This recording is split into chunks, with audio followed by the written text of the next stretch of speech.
Bulldog here from Wrestling Merchandise and Memories. That's merchandiseandmemories.com.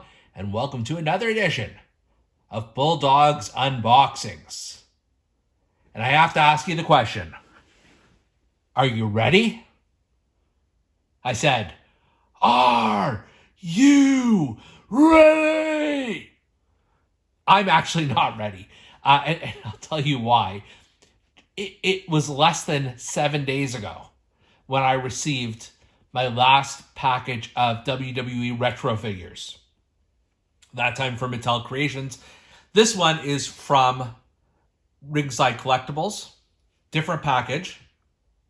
But I feel compelled to unbox them and record a video as quickly as humanly possible here because these are brand new figures.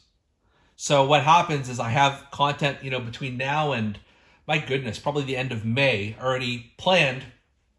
So one poor video is going to get knocked out of the queue so I can bring you this in as close to real time as possible. So that's why I'm not ready, but I am excited.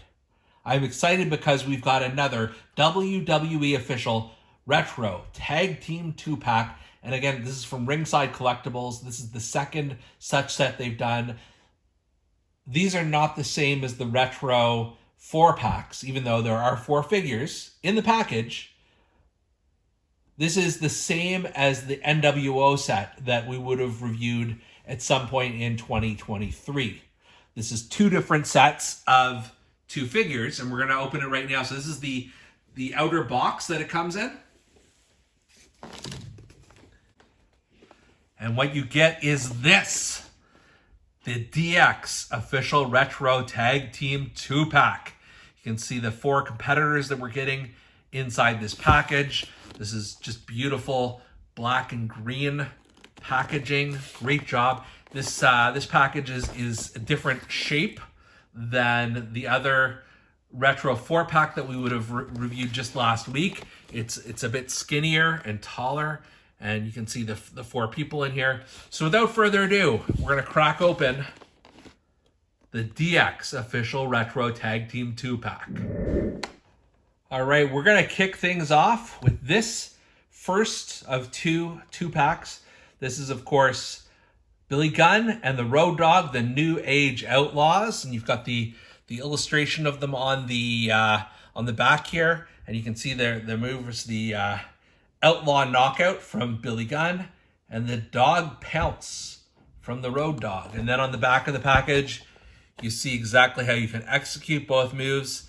You can see the figures that are in this collection. See a little bit of an action card, a throwback to the Hasbro figures of the day. And, just as a reminder for Mint On Card collectors, you do have the option of pulling back the little tabs here, and you can still keep these Mint On Card even after you've taken the figures out. So I'm going to do just that, and let's get you up to speed with the New Age Outlaws. Looking first at Billy Gunn, who seems to have one of these odd licenses where you can get WWE and AEW figures at the same time.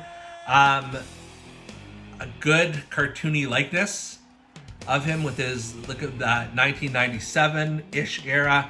He's got the kisses on his trunks, the lips on his trunks. Does not say Mr. Ass here because this is Mattel, but you do see his logos here on the knee pads, and then you've got the X boots on here. His power move, I think they called it the Outlaw Punch, did they? The Outlaw Knockout, whatever the heck it's called.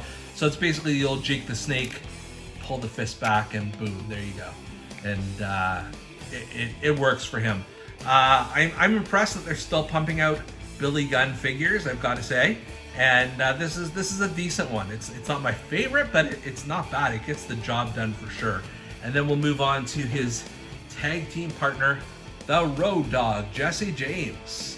He's got a version of that original t-shirt he's got on. You can see he's got the single tattoo on one side. The face scan is a bit horrific, I'm not gonna lie. You can have an open mouth, but this is just taking it way too far. Oh, sorry, he has 2 tattoos. I don't know how accurate that is to the real Road Dogg, but the shirt looks somewhat accurate. And then he's got those DX style boots, and it says Road. And then on the other side, does it say, no, it just says Road. Okay, fine. And he's got his hands as to do the suck it thing, and the symbol. And let's see how the action move works. The dog pounce. Oh, it's just a jumper. That's so forget the hands. Forget what I'm doing with the hands. It's just a jumper. That's the dog pounce action. So whatever. Not my favorite. I did the hair. The hair is good, but the rest of the face scan, SUCKS, sucks. But you know, in terms of, and he's got RD on the back, and it's a decent little figure. Like, I'm glad I've got a road dog. It's just certainly not my favorite head scan. Our second 2-pack here is CHYNA and Triple H, and my lord, do I hate this look for Triple H. I know it's accurate to the time and all of that stuff. I've had enough of figures in this particular look. But CHYNA is only the second female in the Hasbro/Retro line from WWF, WWE. Had she come a week earlier, she may have been the first, but Wendy Richter gets that honor. And then you see the moves here. He's got Hunter's Hook, which was never a finishing move of Triple H, but there you go. And the 9th Wonder Wallop, also not a real move. And, well, these look to be the exact same maneuver. But I guess, you know, they did that in tandem. And, you know, it got me to thinking as I was opening this, why did they put in X-Pac? Because he was just as much a member of DX as these guys. And then I remembered they also have an X-Pac figure as 6 from the NWO set, so they don't necessarily need him twice. All right, let's crack open this second package and see what all the fuss is about.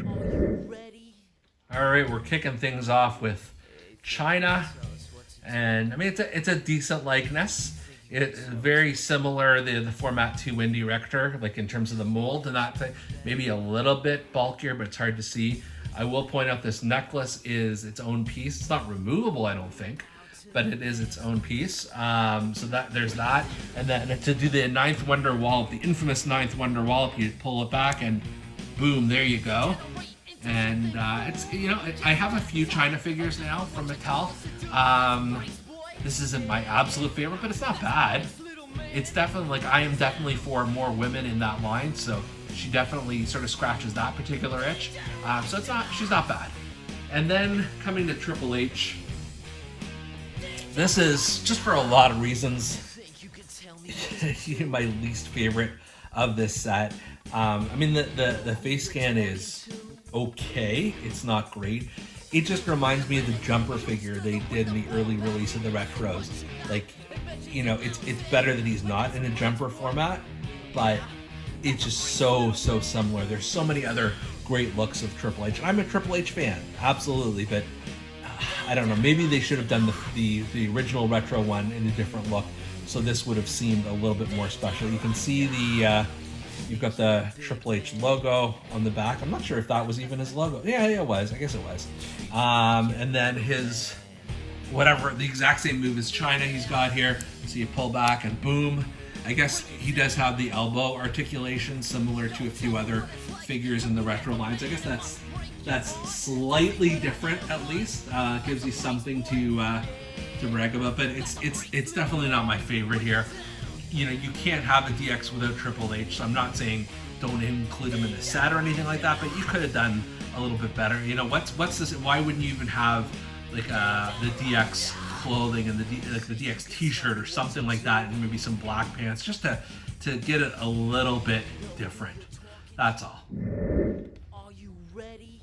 You know, it's funny, just a week ago I was praising the WrestleMania 1 theme set of Hulk Hogan, Big John Studd, Muhammad Ali, and Wendy Richter for being just so innovative and different and one of the best retro sets. Then you got this one, which, again, it's not terrible. It's a cool theme. Like, they need a DX. You need a DX just even to face off against the NWO, really. So I understand it. It's just, I think they could have done a lot better. They could have done Triple H a little bit differently. The Road Dogg, I'm just gonna say once again, terrible face scan. Like, why does his mouth need to be that wide? I don't know. But, you know, it's perfectly serviceable. These are fine as retros, and I look forward to keeping on with the collection. So I hope everyone is having a fantastic Figure February. as we reach the end of it now. And you've been watching Bulldog's Unboxings.